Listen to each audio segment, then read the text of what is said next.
Ukraine के राष्ट्रपति Zelensky इस वक्त बहुत दहशत में हैं। उनके पास ना तो हथियार हैं, ना ही लड़ने के लिए सैनिक।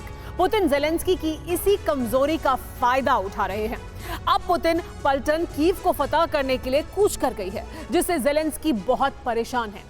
ज़ेलेंस्की किसी भी सूरत में हथियार नहीं डालना चाहते, लिहाजा उन्होंने पुतिन की तर्ज पर यूक्रेन में मिशन मोबिलाइजेशन लॉन्च कर दिया है।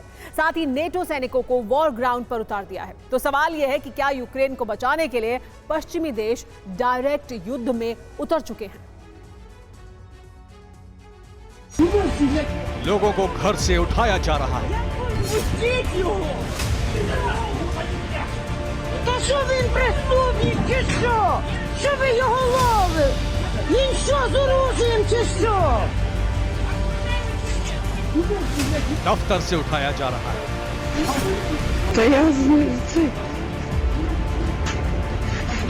बाजार में ही समन थमाया जा रहा है। राह चलते लोगों को सड़क से ही उठा लिया जा रहा है। Слухайте автомати, то що це означає? Вот как у нас, смотрите, идет повестка. ये यूक्रेन का मिशन मोबिलाइजेशन है। ये ज़ेलेंस्की का सैन्य भर्ती अभियान है, जिसके तहत लोगों को जबरन जंग लड़ने के लिए भेजा जा रहा है। घर, ऑफिस, मार्केट, यहाँ तक कि सड़क से लोगों को उठाया जा रहा है, समन थमाया जा रहा है। यूक्रेन में इस वक्त बहुत बड़े पैमाने पर मोबिलाइजेशन हो रहा है। इस बात की गवाही एक नहीं बल्कि कई तस्वीरें दे रही हैं। यूक्रेन के अलग अलग शहरों से आई ये तस्वीरें ऐलान कर रही हैं कि ज़ेलेंस्की सेना के पास सैनिक कम पड़ गए हैं। इसीलिए ज़ेलेंस्की भी पुतिन की तर्ज पर आम नौजवानों को जबरन सेना में शामिल कर रहे हैं। रूस की तरह यूक्रेन में भी इस मोबिलाइजेशन का जोरदार विरोध हो रहा है, लेकिन ज़ेलेंस्की को इसकी जरा भी परवाह नहीं। ज़ेलेंस्की सेना आम लोगों को पहले युद्ध लड़ने की ट्रेनिंग देगी, फिर उन्हें फ्रंट लाइन पर रूस से वॉर लड़ने के लिए भेज दिया जाएगा। Слухайте автомати, то що це означає? Вот как у нас, смотрите, идет повестка. यूक्रेन में इस मोबिलाइजेशन के पीछे सिर्फ सैनिकों की कमी ही नहीं है, बल्कि ज़ेलेंस्की का डर और घबराहट भी है।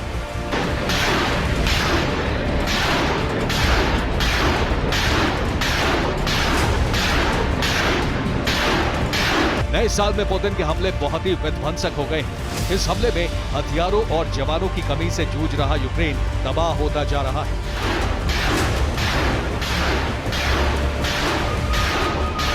पुतिन यूक्रेन की इसी वीकनेस का फायदा उठाकर कीव फतेह करना चाहते हैं। इसीलिए उन्होंने बिना वक्त जाया किए ऑपरेशन कीव को एक्टिवेट कर दिया है। ये बड़ा और चौंका देने वाला खुलासा खुद यूक्रेन के नेशनल सिक्योरिटी और डिफेंस काउंसिल के सेक्रेटरी ओलेक्सी डानिलोव की तरफ से किया गया है। ओलेक्सी ने जो आर्टिकल लिखा है उसमें ज़ेलेंस्की का खौफ शब्दों में दर्ज है। ओलेक्सी के मुताबिक मॉस्को ने यूक्रेन को पूरी तरह खत्म कर देने का प्लान तैयार किया है। पुतिन विनाश का फुल स्केल वॉर छेड़ने जा रहे हैं। रूसी फौज यूक्रेन में पूर्ण जनसंहार के प्लान पर काम कर रही है। यूक्रेन के नेशनल सिक्योरिटी और डिफेंस काउंसिल के सेक्रेटरी ओलेक्सी डानिलोव ने आगे जो कुछ कहा वो घोषणा कर रहा है कि पुतिन पलटन यूक्रेनी डिफेंस को तोड़कर सबसे पहले डोनेस्क और लुहांस्क पर कब्जा जमाएगी। यूक्रेनी सेना को इसी रूट से आर्म सप्लाई होती है, जिसे रूस काट देगा। इसके बाद वो विध्वंसक हमले कर यूक्रेन की राजधानी कीव को भी अपने कंट्रोल में ले लेगी। सच भी यही है, रूस की सेना बेलारूस फ्रंट से बड़ा आक्रमण करने वाली है। पुतिन आर्मी बेलारूस की तरफ से तेजी से आगे बढ़ रही है। पुतिन जल्द ही 5 लाख नए रूसी सैनिकों को वॉर ग्राउंड पर उतारने वाले हैं। पुतिन के इसी प्लान से भयभीत ज़ेलेंस्की ने भी यूक्रेन में बड़े पैमाने पर मोबिलाइजेशन लॉन्च कर दिया है।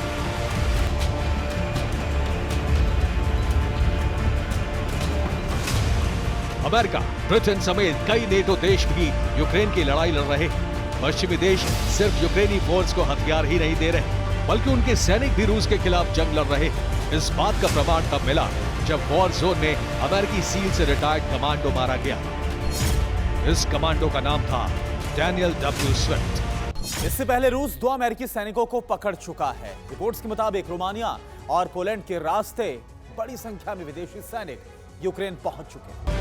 दावा है कि अमेरिकी सेना के सीनियर अफसर कई जगहों पर यूक्रेनी फोर्स को लीड कर रहे हैं। मतलब ये कि जंग में छिपकर ही सही, लेकिन वेस्टर्न कंट्रीज की सीधी एंट्री हो चुकी है। रूस और नेटो दोनों तैयार हैं। रूस महाप्रहार करेगा और फिर एटमी हाहाकार मच जाएगा। Bureau report, TV9 Bharatvarsh.